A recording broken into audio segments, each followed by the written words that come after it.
안녕하세요. 불꽃 싸다구입니다. 구독, 좋아요, 알람 설정까지 부탁드리겠습니다. 그럼 오늘의 사연 바로 시작하겠습니다.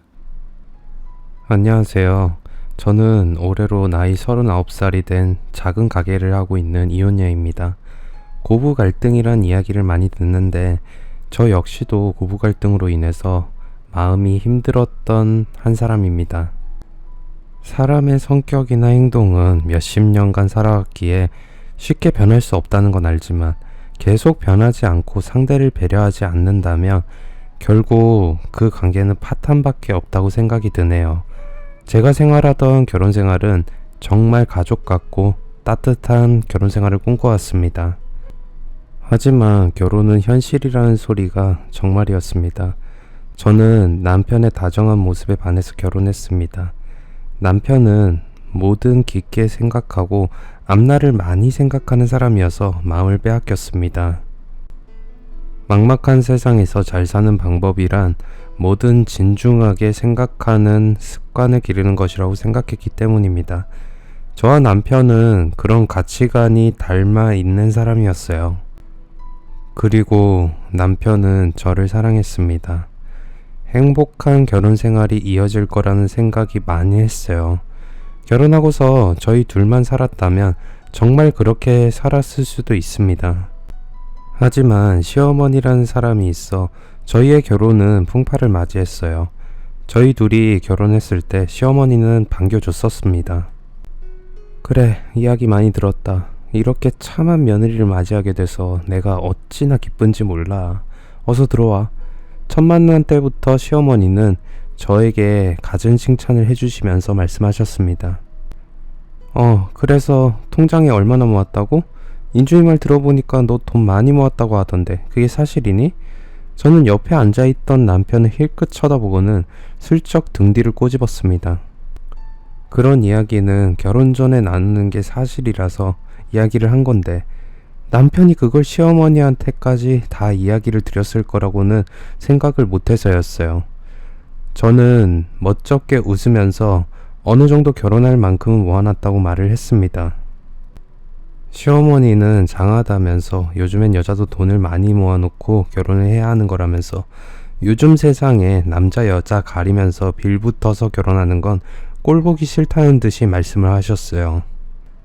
저도 그런 생각을 가지고 있긴 하지만 그래도 대놓고 결혼하는 여자에게 그렇게 말씀하시는 걸 보고 약간 정신세계가 남다르신 분이구나 하고 느꼈던 것 같아요. 시어머니의 집에 처음 방문했을 때 아주 특이하다는 생각을 많이 했습니다. 집안이 아주 오래된 물건들로 가득했기 때문이었죠.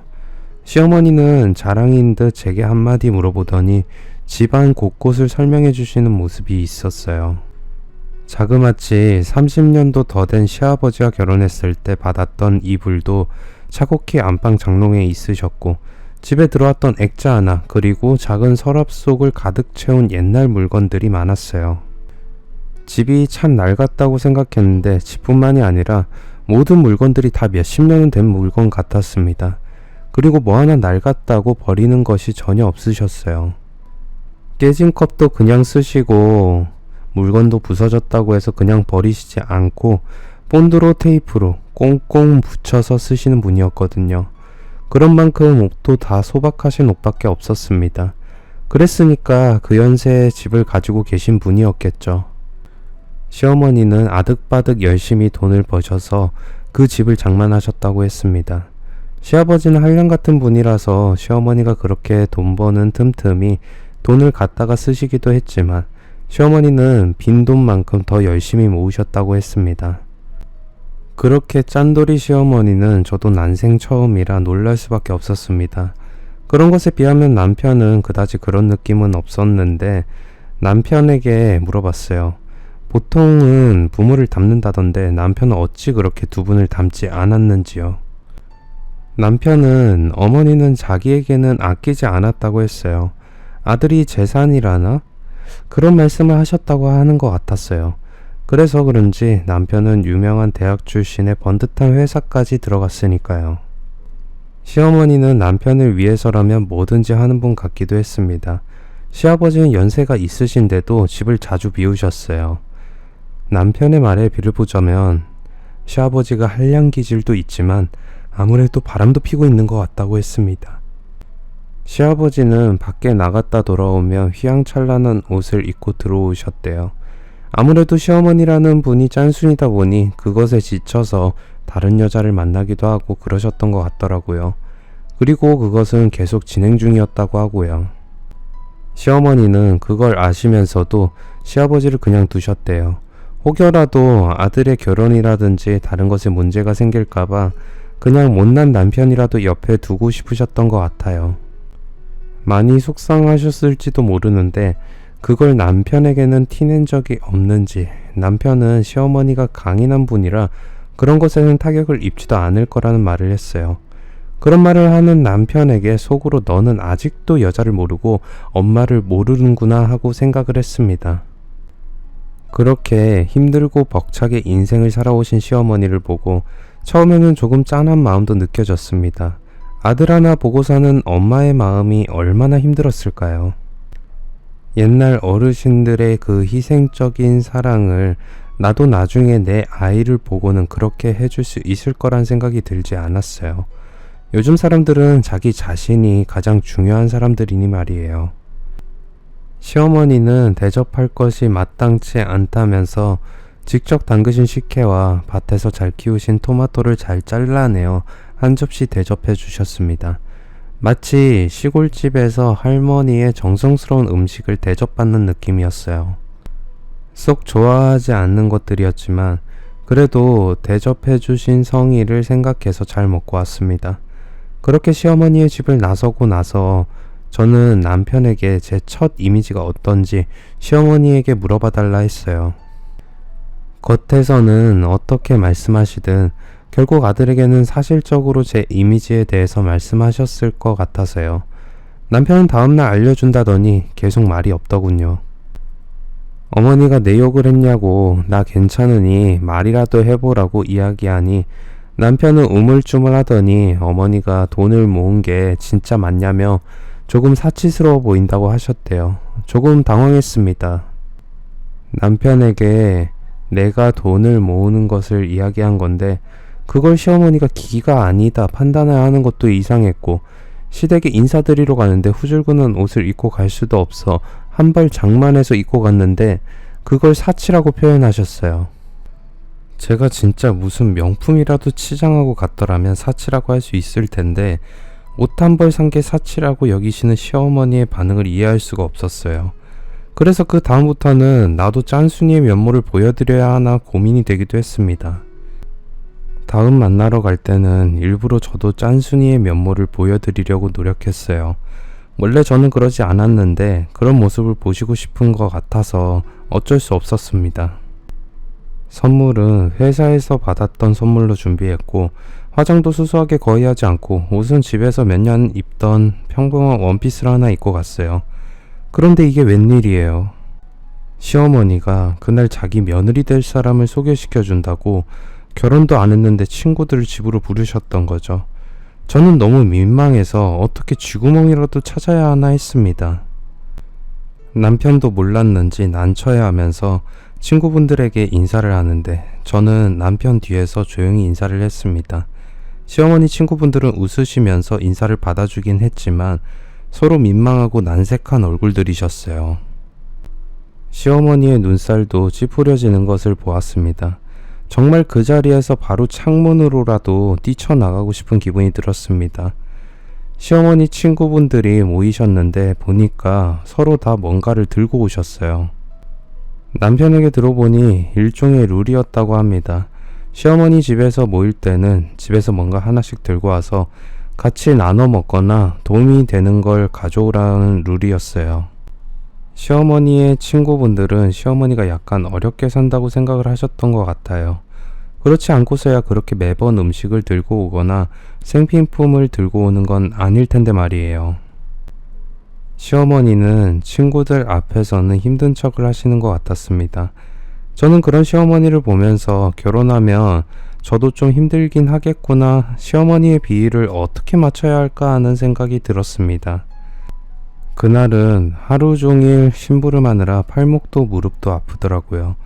시어머니 친구들은 한참을 떠드시더니 저녁해가 뉘엿해져서야 집으로 돌아가셨습니다. 시어머니는 친구분들이 가고 나서야 저에게 말씀하셨어요. 지난번에는 그렇게 잘 꾸미고 오더니 오늘은 행색이 왜 그러니? 민망해서 내가 혼났잖니? 시어머니는 오히려 저에게 난색을 표하시면서 친구들 불렀는데 그렇게 입고 오면 어쩌냐는 식이었어요. 죄송해요. 친구분들 오시는 줄 모르고서 어머니가 사치스럽다고 하셨다길래 좀 수수하게 하고 왔는데 내가 언제 사치스럽다고... 그렇다고 해서 그렇게 없이 입고 오는 것은 아니지. 시어머니의 옷차림새가 더 없어 보이시는데 누가 누구더러 옷차림에 지적을 하시는 건지 모르겠더군요. 처음부터 이렇게 삐그덕대는데 결혼을 해도 행복할 수 있을까 고민이 되는 순간이었습니다. 남편과 이런 문제로 티격태격하게 되었어요. 시어머니의 마음을 도저히 맞춰주기가 힘들다면서요. 남편도 미안하긴 한데 시어머니가 친구들 앞에서 망신당한 것 같아서 괜히 분풀이 하시는 거니 한번 넘어가 달라고 말하더군요. 남편도 난감했는지 어찌할 바를 몰라 했는데 제가 계속 이야기해봤자 서로 마음만 상할 것 같았어요. 한숨을 푹 내쉬고는 알았다고 오늘은 이만 서로 헤어지고 들어가자 했습니다. 저도 사람인지라 친구들에게 이런 이야기를 늘어놓았어요. 친구들은 결혼 잘 생각해야 한다고 시어머니 때문에 이혼하는 애들이 얼마나 많은데 시어머니랑 그렇게 안 맞아서 결혼을 하는 거 맞냐고 하더군요. 저도 시어머니의 그런 행동이 곱지만은 않았는데 객관적으로 그런 판단을 들으니 덜컥 두렵기도 했습니다. 남편에게는 잠시 출장을 가게 됐다고 하고서 혼자 휴가를 내고 쉬었어요. 여행도 다니면서 이 생각 저 생각 해봤습니다. 그런데 계속 여행하는 내내 남편이 생각이 나는 거예요. 보고 싶고 같이 있고 싶고 시어머니만 아니라면 우리가 결혼해서 사는데 큰 문제는 없을 텐데 하는 생각도 들었습니다. 그래서 돌아와서는 결혼하면서 남편에게 제발 부탁을 했습니다. 결혼을 하더라도 어머님의 그런 말이나 행동에 나는 영향받고 싶지 않다고요. 남편은 어머니가 오랫동안 그렇게 사셔서 쉽지는 않겠지만 자기도 어떻게든 노력해보겠다는 말을 했어요. 뭔가 찝찝한 대답이긴 했지만 시어머니와의 관계 때문에 남편을 포기하는 것은 좀 저에게 큰 아쉬움이 남아서 결국 결혼을 하기로 했어요. 결혼식을 하기 전에 시어머니는 당당하게 예단비를 1,000,000원을 요구하시더라고요. 저도 제 나이도 있고 어느 정도 보낼 각오는 하고 있었기 때문에 그 정도는 해야겠다 생각을 했었습니다. 그래서 보내드렸는데 조금 충격이었습니다. 시어머니는 봉채비를 다시 주시지 않으면서 말씀하셨습니다. 어차피 우리 한 가족이 될 건데 뭘 또 돈을 주고 받고 그러니 내가 너 그 돈으로 결혼할 때 혼수 장만해줄게. 그렇게 퉁치자. 어머니 그래도 봉채비는 기본적으로 결혼에선 예의인데 그렇게 안 주신다고 하면 저 곤란한데요.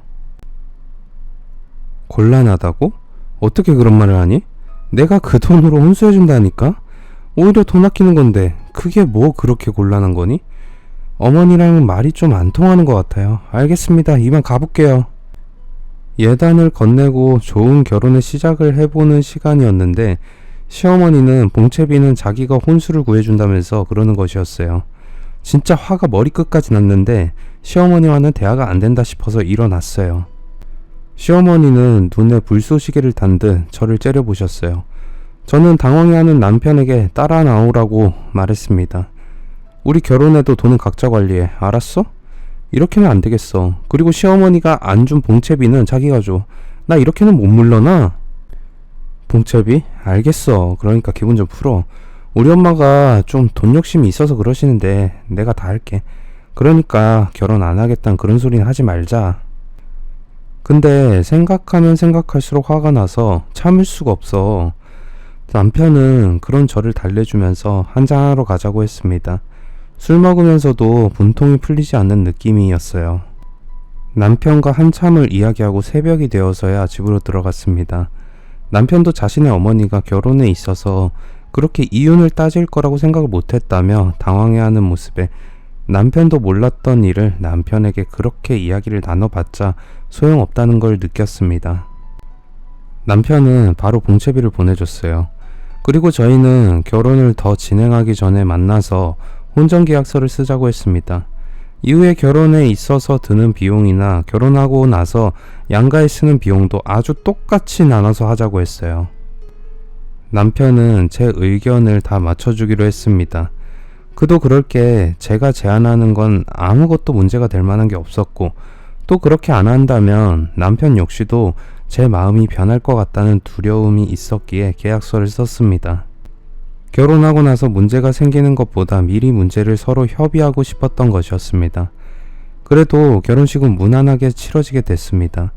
그런데 결혼하자마자 일이 터지더군요. 시어머니가 혼수해준다 뭐한다 하면서 저희 집에 혼수를 들여놓는다더니 혼수가 엉망이었던 것이었습니다. 저희도 미리 확인을 해보지 않은 것이 문제라고 생각은 되지만 결혼해서 신혼여행 후 집에 가보니 혼수가 들어와 있는데 색도 제각각이고 제품을 직접 사온 것 같지도 않았어요. 보통 집안에 어울리게 혼수를 구매하지 집안에 맞지도 않는 색이 빨간색 그리고 오래된 기종으로 들여놓지 않잖아요. 그것도 신혼집에 말이죠. 저는 당장에 시어머니한테 전화를 걸었습니다. 혹시 이 제품들 어디서 사셨어요? 무슨 일이냐? 이 제품들 이미 사용했던 것도 있던데 항의 좀 하려고요. 시어머니는 우물쭈물 거리더니 이미 산 건데 그냥 쓰면 안 되냐고 하더군요. 그때 싸한 느낌이 들었어요. 그래서 빨리 알려달라고 아니면 다 갖다 버리고 저희 돈으로 새로 사겠다고 하니 그제야 시어머니는 싫다 하셨습니다.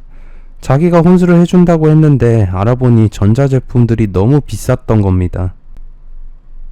그래서 냉장고는 전시제품, 전자레인지 인덕션은 반품센터, 그리고 세탁기와 나머지 것들은 주변에서 바꾸려는 걸 얻어왔다고 말입니다. 저는 진짜 그때 헉했어요. 아니 그 이후에라도 혼인신고 하기도 전에 남편과 끝냈어야 하는데 그것을 못한 제 자신이 원망스러울 정도였습니다.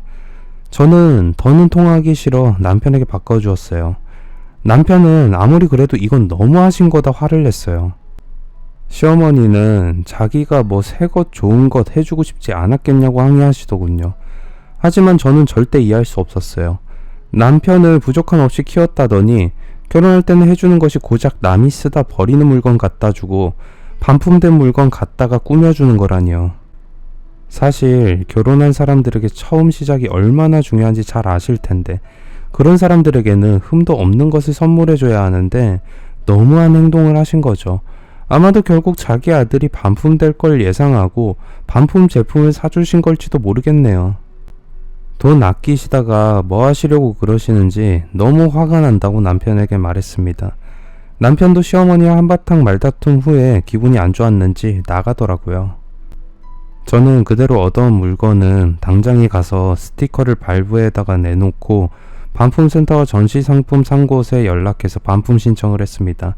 하지만 그것도 쉽지는 않았어요.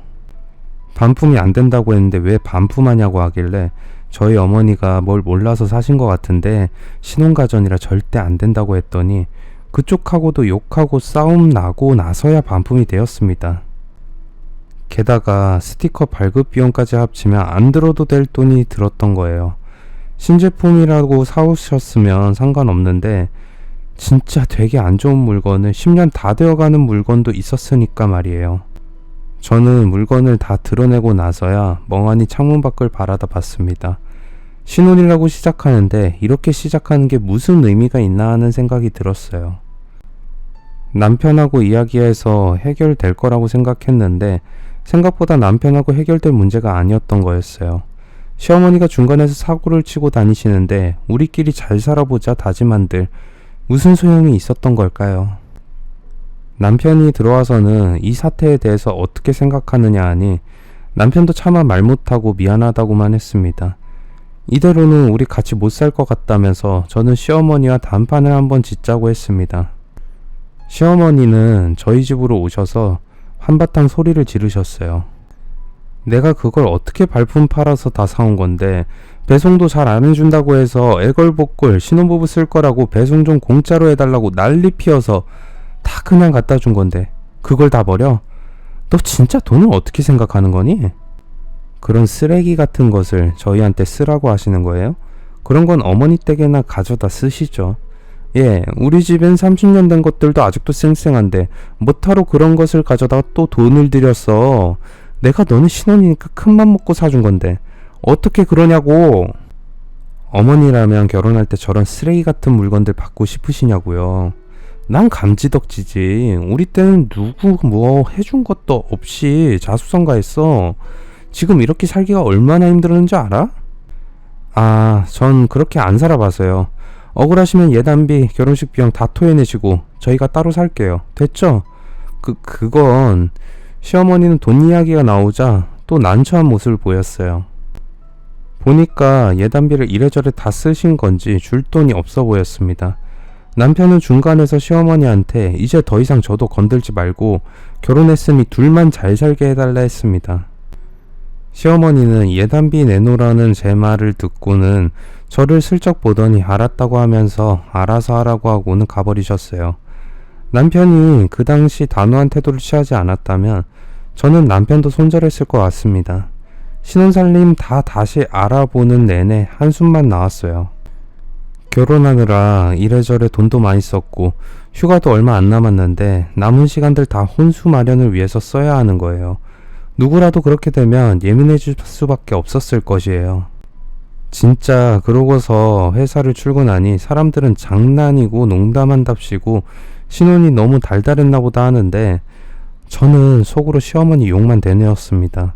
결혼할 친구들에겐 시댁을 정말 잘 알아보고 결혼을 하라는 말을 할 정도였어요. 시댁이랑 연락을 안 하고 지낼 동안은 그저 좋긴 했습니다. 남편은 저에게 잘 맞춰주고 뭐든 잘해주려고 노력하는 모습이 있었거든요. 금전적인 것에도 크게 문제는 없었어요. 서로 각자 돈을 관리하기로 한 건 정말 잘 됐다는 생각이 들었습니다. 남편의 돈 관리를 크게 신경 쓰진 않았는데 알고 보니 시어머니가 필요하시다면 돈을 몰래 드리고 있더군요. 저는 우연히 남편 통장을 보고서 그걸 알게 되었습니다. 자기 시어머니한테 돈 보내드리고 있어? 필요하다고 할 때 보내드리는 중이긴 한데 나한테 말을 먼저 했어야 하지 않아? 그래도 결혼한 사이인데. 남편은 아무 말도 못했어요. 어차피 서로 따로따로 돈을 관리하고 있기는 하지만 그렇다고 해서 그런 문제를 이야기 안 한다는 것은 좀 마음에 걸렸습니다. 남편에게 더 그럴 거면 아예 금전 문제는 서로 알아서 하자고 하니 남편은 그럴 의도는 아니었다며 앞으로는 이런 일 있으면 이야기를 하겠다고 했어요. 남편은 그래도 말을 하면 알아듣는 사람이다 보니 저도 거기서 그쳤습니다. 왜 말을 여러 번 해도 안 되는 사람이 있고 한 번 하면 알아듣는 사람이 있으니까요. 그런데 시어머니는 정말 대단하신 분이었습니다. 명절이고 무슨 날만 되면 저희에게 용돈을 받아 가시려고 말을 많이 하시더라고요. 내 친구 영숙이 알지? 걔네는 아들들이 이번에 용돈을 두둑히 주고 갔다더라. 에휴, 나는 자식이 달랑 하나니 언제 그런 효도를 받아보니. 남편의 마음을 흔들어 놓는 것을 보니 시어머니는 돈을 달라는 말을 둘러하고 계셨어요. 결국 저 들으라는 소리였죠. 저는 웃으면서 말을 했습니다. 돈을 많이 버나 보죠. 저희는 둘이 벌긴 해도 빠듯하게 살아가네요. 어머니도 매달 아끼면서 집 사셨듯이 저희도 지금 집 전세밖에 안 되는데 대출 껴서라도 자가 사려고 노력 중이에요. 그러니까 어머니, 돈은 좀 나중에 받으실 생각하세요. 아들 위해서 다 바치면서 사신 분이 그거 못 기다리시겠어요? 시어머니는 그 말을 듣고 저에게 화를 내고 싶으신 것 같았지만 참는 듯 했습니다. 다만 얼마라도 주는 용돈이라도 받아 챙기시려고 하시는 게 뻔히 보였습니다. 그래서 준비한 봉투만 드리고서 친정집으로 왔어요. 친정 식구는 확실히 대해주는 게 달랐어요. 남편에게 입맛에 있는 반찬이 있는지 없는지부터 살피더군요. 시댁에서는 밥조차 얻어먹지도 못하고 고기는 구경도 못했거든요. 아들 한다지만 밭에서 기른 채소로 만든 음식을 먹는 게 전부였어요. 물론 그것도 감사하게 생각해야 한다는 거 알아요. 하지만 가장 돈이 들지 않는 걸로만 준비를 하시는 모습을 보니 조금 서운하다는 생각도 했거든요. 그런데 친정에서는 남편에게 뭐 먹고 싶은 것 있냐고 물어보시고는 잔뜩 준비해 놓으셨는데도 준비한 게 없다면서 미안해 하실 정도였어요. 솔직히 준비해간 용돈이 무색할 정도로 상차림이 어마어마했습니다. 친정에서는 정말 즐거운 분위기로 식사도 하고 대화도 잘 나누었어요. 남편 역시도 친정이 어색한 것 같긴 했지만 그래도 곧잘 어울리는 분위기였어요. 불편한 분위기 없이 용돈을 드리고 나오려고 하는데 용돈을 사양하시는 겁니다. 앞으로 너네 쓸 돈도 많고 결혼해서 정신도 없을 텐데 이런 건 아직 하지 않아도 돼. 그냥 너희가 잘 사는 게 우리한테 고마운 거야. 하고 싶거든 애들 낳고서 여유 있을 때나 해. 엄마, 그래도 저희가 어떻게든 드리려고 했는데 친정 부모님은 음식도 많이 싸주시면서도 용돈을 주지 않아도 된다고 하면서 극구 사양했어요. 용돈도 못 드리고 오는데 괜히 눈물이 울컥했습니다. 남편은 우리가 앞으로 잘 살면서 더 잘해드리면 된다 했어요. 아마 시어머니라면 그 돈마저도 달라고 하셨을 거겠죠. 하지만 역시 친정은 친정이다 하는 생각이 들었어요. 정말 내 자식 고생하지 말라고 하시는 느낌이라 감사한 마음뿐이었습니다. 하지만 시댁은 역시 달랐더군요. 남편에게 전화가 와서는 용돈 받으시고도 또 용돈 이야기를 꺼내셨나봐요. 옆에 있었는데 통화 소리가 들리는 거예요. 마음 같아서는 전화를 빼앗아서 한 소리 해드리고 싶었지만 남편이 알아서 하겠지 하는 생각을 하면서 신경을 껐습니다. 남편도 제가 말하지 않아도 제 눈치를 보는 것 같았어요. 차라리 잘 됐다는 생각을 하면서 저는 저대로 집안일을 했습니다. 남편은 지금은 어렵다며 다음에라는 말을 남기고 끊었습니다. 저는 남편에게도 대차게 물었어요. 그렇게 어머니한테 끌려다니며 살고 싶으냐고 말입니다. 이제는 결혼도 했고 가정도 있는 남자가 뭐가 아쉬워서 시어머니한테 용돈 드리냐 마느냐로 전화를 오가야 하냐고 물었어요. 그랬더니 남편도 그렇게 살고 싶지는 않는다고 하는 겁니다. 그러면 뭐예요? 이미 그렇게 살고 있으면서 그렇게 살고 싶지 않다고 말하는 건 그 소망이 나한테 이뤄달라는 건가요? 그저 황당하기만 했습니다. 그리고 나서 또 한 번 황당한 일이 터졌습니다. 남편의 친구들이 왜 집들이는 안 하냐고 해서 저희 집에서 한번 간단하게 술자리나 갖자 해서 모이게 됐던 날이 있습니다. 처음에는 분위기가 화기애애했죠. 다들 시끌벅적하고 술 한잔 들어가니 안 하던 소리하고 술 더 먹자고 난동 피우고 뭐 그런 게 집들이지라는 생각을 하면서 웃으면서 상대를 해줬습니다. 그러다가 남편의 부장님이 던진 말이 화근이 되었습니다. 재수씨, 이번에 성과급 받은 걸로 이 자식 백 하나 사줍디까? 그 돈이면 대출금 웬만큼은 갚을 정도인데 어때요? 뭐 했어요? 너도 나도 먹으면서 즐기던 술자리에서 갑자기 부장님이 저에게 남편의 성과급이 나왔는데 그걸로 뭐 했냐는 소리를 하는 겁니다. 제가 부장 옆에서 술 따르던 남편을 한번 딱 째려보니까 남편의 얼굴이 사색이 되어서 부장님이 술이 취해서 꿈같은 소리 한다고 하니 다른 직원들도 너도 나도 받았다고 하는데 왜 너만 성과급을 못 받았다고 하냐면서 확인 좀 해보자 했습니다. 그랬더니 남편은 한사코 아니라면서 다른 이야기로 버벅버벅 돌리더라고요. 저는 계속 남편 회사 사람들 있는 동안 웃는다고 웃었지만 약간 표정이 무서울 정도로 웃고 있었나 봐요. 다들 가시고 나서 남편이 슬금슬금 저에게 먼저 와서는 제 눈치를 살피는 겁니다. 저는 할 말이 있으면 해보라고 했습니다. 남편은 처음에 친구를 빌려줬다는 헛된 소리를 했어요.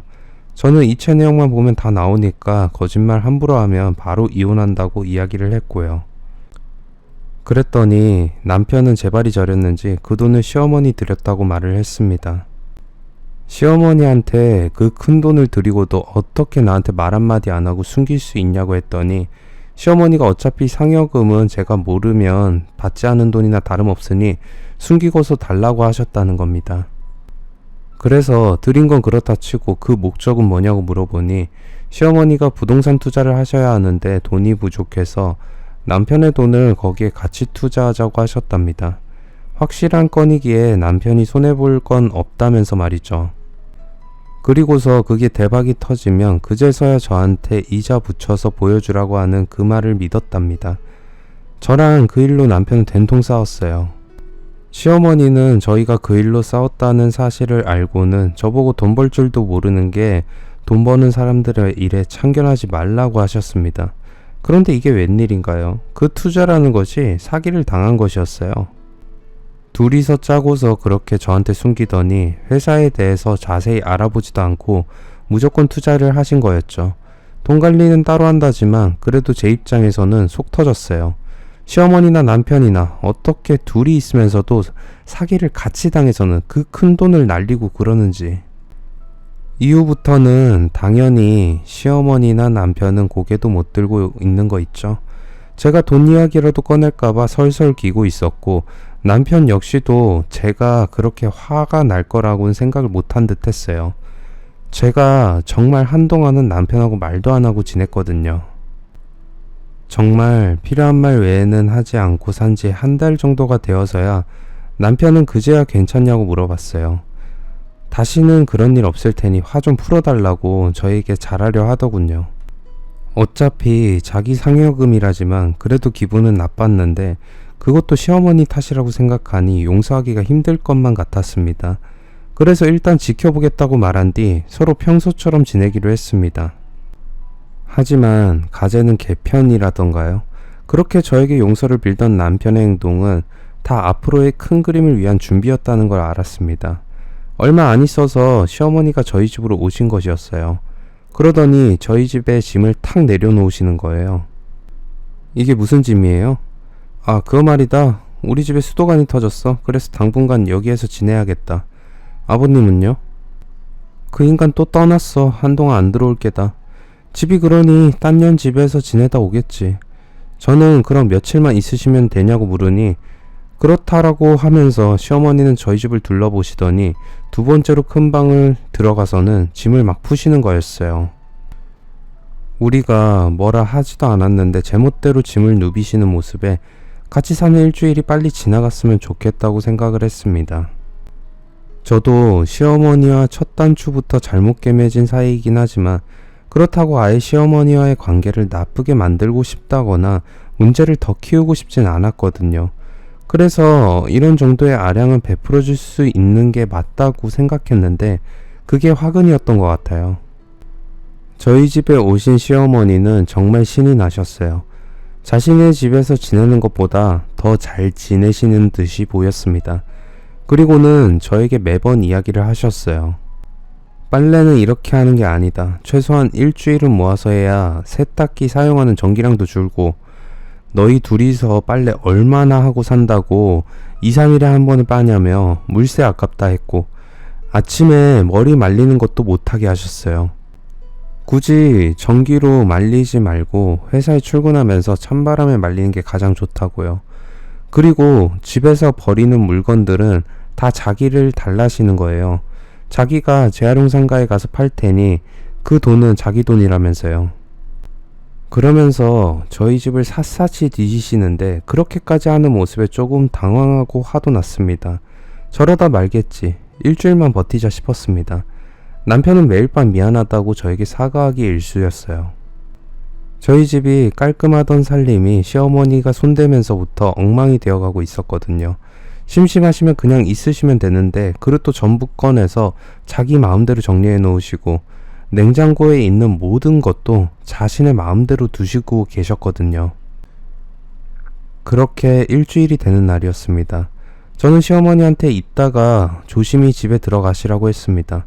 그런데 시어머니는 들어 누워서 TV를 보시면서 알았다고 말씀을 하시는데 집에 가시려는 분위기가 절대 아니었어요. 그러더니 점심시간쯤이었어요. 갑자기 남편에게서 전화가 오는 거예요. 회사에서 거의 전화할 일이 없었는데 연락이 왔다는 것에 불안했어요. 그랬더니 시어머니가 식중독이라고 하면서 병원에 다녀오셨다고 당분간 저희 집에 더 있어야 한다는 거였죠. 저는 그때까지만 해도 집에 상한 음식이 있었나 싶어서 걱정하면서 일찍 퇴근하고서 집에 갔습니다. 시어머니는 아픈 듯이 누워 계시더라고요. 뭘 잘못 드셨냐 하니 잘 모르겠다고 하면서 자기가 좀 힘드니 누워서 쉬어도 되겠냐고 하시더군요. 그런데 병원에서 되게 일찍 나오셨나 보다 하고 생각을 하고 있었는데 죽이라도 사다 드리냐 물어보니 뭘 사냐고 집에 있는 쌀로 죽 써서 달라고 하는 겁니다. 저도 퇴근하고 왔는데 죽까지 써야 한다니 조금 피곤했지만 죽을 써드렸어요. 시어머니는 아프시다더니 죽을 바닥까지 다 긁어 드시고는 다시 조용히 주무시는 듯 했습니다. 진짜 아프신가 해서 자리끼 물도 갖다 드리고 약 드시라고 하고는 저도 남편과 쉬었어요. 그런데 밤이 되어서 뭔가 부스럭 소리가 자꾸 나는 거예요. 그래서 신경 쓰여서 가봤더니 시어머니가 냉장고에서 뭔가를 뒤적거리시더라고요. 뭐 하시는가 봤더니 냉장고에서 이것저것 꺼내 드시는 거였어요. 제가 그래서 어머니한테 지금 뭐 하시냐고 물어보니 뒤로 자빠지시더니 배가 좀 고파서 먹었다고 하는 거예요. 식중독 걸리셔서 배 아프다고 힘들다 하시던 분이 배가 고파서 냉장고에 있는 음식들을 자꾸 드시면 더 탈나는 거 아니냐고 했더니 죽 가지고는 배가 고파서 그런다며 시어머니한테 밥도 대접하기 싫으냐고 하시는 겁니다. 대접하기 싫다는 게 아니라 식중독이 더 심해지면 안 되니까 하는 말이라고 했더니 그제서야 시어머니는 대충 정리하시더니 방으로 들어가셨어요.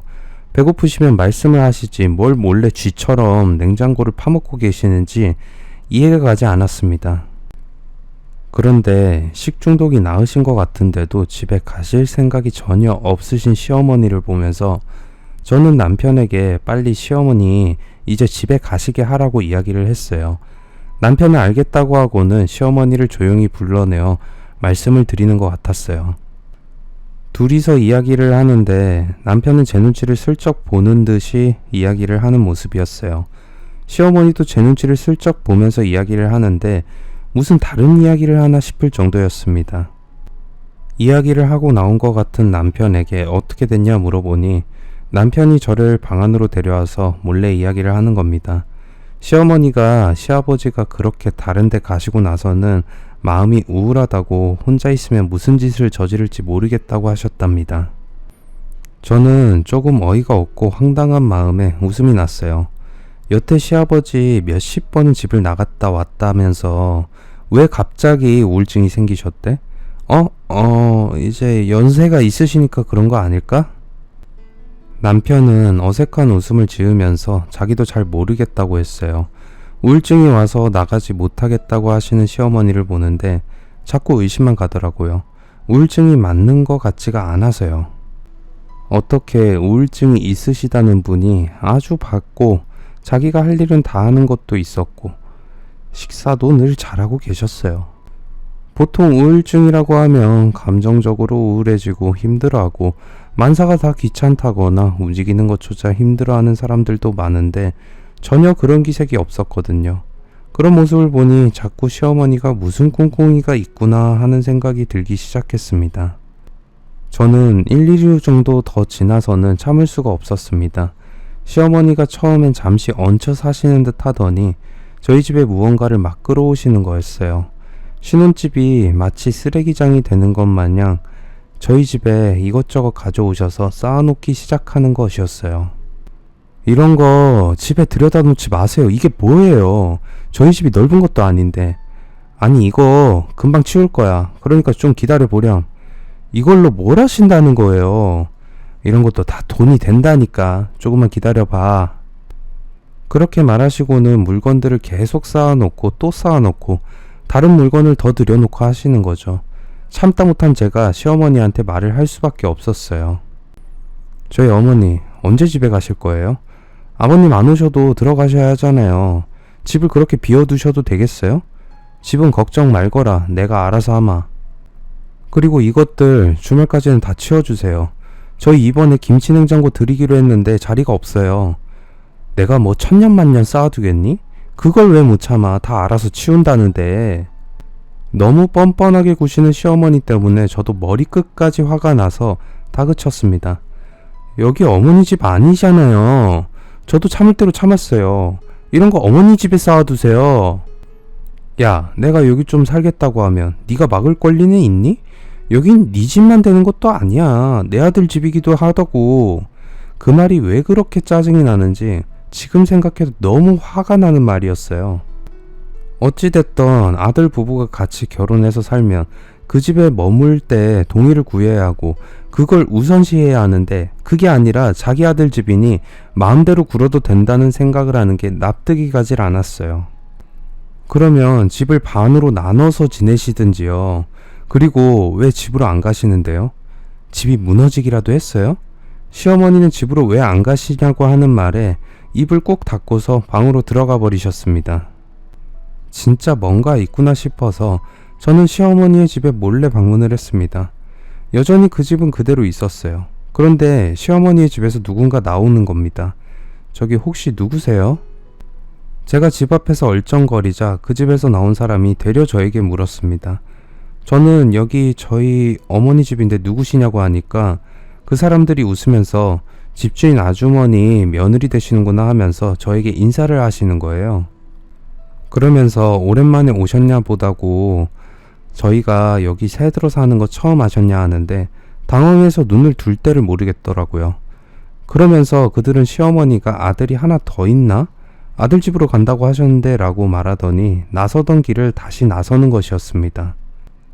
저는 진짜 거기서 창피함은 물론이고 이 사람들이 나를 얼마나 무시했으면 이런 짓까지 했을까 싶은 마음에 당장 집으로 달려가 남편의 짐과 시어머니의 짐을 죄다 현관으로 꺼내서 던졌습니다. 이유도 말하지 않은 채로 그러니 시어머니와 남편은 미친 듯이 왜 이러냐며 저를 말리고 있었어요. 저는 냉정하게 말을 했죠. 집도 있으신 분이 저희 집에 이렇게 들러붙어서 언제까지 사시려고 했어요? 그리고 자기, 아니 너도 똑같아. 어떻게 나한테 속였다는 건 우리 신뢰를 깬 거나 다름없지, 안 그래? 그게 아니야. 어머니가 한 달만 계시겠다고 나를 설득해서. 그래서 이게 한 달이니? 남편은 어머니 핑계를 대고 시어머니는 그런 거였냐는 듯이 멀쩡한 표정으로 짐을 다시 걷어들이면서 말씀하셨어요. 내 아들 집에서 살지도 못하는 부모가 어디 있냐며 아들이랑 같이 살고 싶어 하는 게 죄냐고 악어의 눈물을 찔끔 흘리시는 거였어요. 그러면서 서운하다며 요즘 사람들은 부모 뱃속에서 안 자란 줄 안다며 그렇게 살면 욕먹는다고 저에게 가진 욕을 다 하시는 모습을 보였습니다. 집세 받으셨다면서요. 그러면 여기서 살 때 세를 내시든지 그 세를 저희를 주시든지 해야죠. 그게 부모 아니에요? 너처럼 효도하기 싫어하는 며느리는 세상 처음 봤다. 몰매 맞아 죽을련. 진짜 진상이 따로 없네. 집세는 도대체 어디 쓰시고 저희 집에서 얹혀 사시는데요. 남편은 저를 붙잡고 이러지 말라고 했어요. 시어머니는 그제야 본색을 드러내기 시작하셨습니다. 그 돈으로 사기당한 돈 메꾸려고 한 거야. 그게 뭐 어때서? 그게 나쁜 거야? 저한테 사기치시잖아요. 사기당해놓고 저한테 사기치시는 건 정당한 일인가요? 이 싸가지 없는 년이 어디서 꼬박꼬박 말대꾸를 해? 시어머니는 흥분해서 세워져 있던 자기 지팡이로 저를 마구 때리시는 겁니다. 시어머니는 정말 정정하신 분이었는데 그 지팡이도 불쌍한 노인인 척하면서 주변 사람들에게 이것저것 얻고 다니셨던 시어머니의 애장품이나 다름없었죠.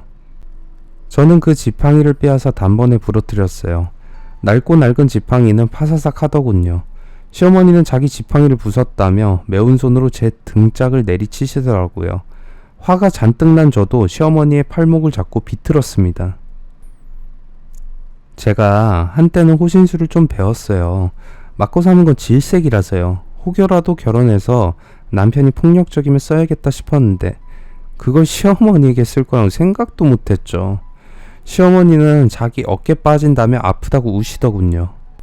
저는 여기서 조금만 더 비틀면 부러질 수도 있으니 남편도 그렇고 시어머니도 얌전히 잘 들으시라고 했습니다. 여태 참고 살아준 것도 감사하다고 생각해. 그런데 나한테 사기까지 치는 건 아니지 않아? 그 사람들한테 물어보니 월세도 거의 달에 100만 원씩 받는다고 하던데 그걸 숨기고서 우리 집에 골동품 주워다 팔고 월세 챙기고 생활비까지? 당장 이혼해. 그리고 너 나한테 위자료 톡톡히 줄 줄 알아. 제가 시어머니를 모질게 내모는 년이라고 생각하시는 분들도 있을지 모르지만 저 막 그렇게 나쁜 년은 아니에요. 그런데 그 전에 여러 가지 일들도 있었고 자기들 몰래 돈 가지고 장난치다가 사기당해 놓고는 저한테 거짓말까지 하면서 둘이서 그러시는데 제가 화가 나겠어요, 안 나겠어요? 진짜 배신감이 너무 극에 달했습니다. 시어머니는 위자료는 안 된다면서 왜 우리가 위자료를 물어야 하냐 했고 협의위원이 싫다고 하면 저는 소송으로 가겠다 말씀드렸죠. 아시는 분은 아시겠지만 법적 소송까지 가게 되면 솔직히 저는 손해볼 게 없다고 생각했습니다. 배우자의 유책 그리고 고부간의 갈등으로 이혼을 하게 되면 제가 승소할 게 뻔했기 때문입니다. 남들의 눈에는 그까짓 게 뭐라고 그냥 살면 되지 않냐고 할 수 있겠지만 저는 절대 그렇지 않았습니다. 시어머니는 가면 갈수록 더 심해지지. 남편은 그런 시어머니와 한통속이 되어서 날 속이지. 언제 더 큰 사고를 칠지 모르는 두 시한폭탄을 안고 살아갈 자신이 저는 없었습니다. 시어머니는 남편에게 소송이 어떤 건지 듣고 나서는 더욱 안 된다고 했어요. 소송 비용의 위자료까지 물어줄 수 없다고 생각했나 봐요. 아니, 그 사람들이 계약한 게 1년이야. 1년간 집세 좀 받아먹겠다는 게 내가 그리 잘못이니, 어? 시어미가 속 터져 죽는 꼴을 봐야 네가 마음 편히 살겠니? 1년? 그럼 그 1년을 저희 집에서 보내려고 하신 거예요? 참 뻔뻔하고 낯짝도 두꺼우시네요. 하기야, 그러니 알뜰이 아니라 사람들에게 염전할매, 스크로지 할매라는 별명이 붙죠. 시어머니는 모르셨지만 주변 사람들은 앞에서는 시어머니 칭찬을 하고 뒤에서는 하도 짜고 더러운 꼴을 많이 보게 한다고 해서 염전할매, 스크로지 할매라는 별명이 붙었다고 하더군요. 시어머니 때문에 이 꼴 저 꼴 말도 안 되게 많이 당하신 분들이 많았었나 봐요. 남편은 저를 붙잡으면서 이번만 용서해주면 정말 제 말을 잘 듣겠다고 했지만 저는 남편도 시어머니와 같은 사람이라고 생각했어요. 과일에 벌레가 있는 부분만 봐도 그 과일이 싫어지듯이 저는 그냥 남편도 시어머니의 일부분 같았습니다. 다 싫었어요. 결국 저희는 단칼에 이혼을 했습니다. 남편은 이혼 소송을 하지 않는 대신 결혼 비용을 포함한 위자료를 저에게 줬어요. 시어머니는 그 돈을 줄 수 없다고 했지만 그런다고 안 줄 수 있는 게 아니잖아요. 남편에게 끝까지 더럽고 치사하게 굴지 않으려면 깨끗이 위자료 주고 헤어지자고 했더니 남편은 순순히 그렇게 했습니다. 아마 남편은 끝까지 재혼 못할 거예요. 그런 시어머니 밑에서 버텨낼 여자가 얼마나 있을까요? 아니, 있을 수도 있겠네요. 시어머니보다 더 짠순이 여자라면요. 그런 여자였다면 시어머니가 집에 들어앉는 순간 생활비를 요구할 수도 있겠죠. 이혼을 하고 나니 정말 홀가분한 느낌이었습니다. 지긋지긋한 시어머니를 보지 않아도 됐고 또 남편이라는 멍청한 인간의 답답함에서 벗어나게 됐거든요. 이혼이라는 게 어떻게 보면 참 어려운 거고 어떻게 보면 참 쉬우면서도 속이 시원하기도 한 것 같아요. 그동안 참고 지냈던 마음속의 응어리들을 다 보내고 나니 차라리 혼자 즐기는 인생이 둘이 셋이 지지고 볶는 삶보단 낫다고 생각이 듭니다. 이혼 후 생각 정리가 많이 필요해서 저는 이혼 후 받은 위자료와 제 돈을 합쳐서 회사를 접고 작은 가게를 내서 살고 있어요. 혼자 생각할 여유도 많고 소소한 일생을 보내며 웃고 살아가고 있습니다. 웃음이 없던 결혼 생활과는 달리 혼자 있는 일상이 지금은 제일 소중하다고 느낀답니다. 저보다 힘드신 분들 참 많으실 거라 생각해요. 하지만 인생은 자기가 개척하는 것이라 생각합니다. 꼭 이혼이 아니더라도 그 안에서 자신의 행복을 찾으세요. 행복은 찾는 사람에게 오니까요. 제 이야기를 들어주신 분들께 진심으로 감사합니다. 긴 글 읽어주셔서 감사합니다. 구독, 좋아요, 알람 설정 부탁드립니다.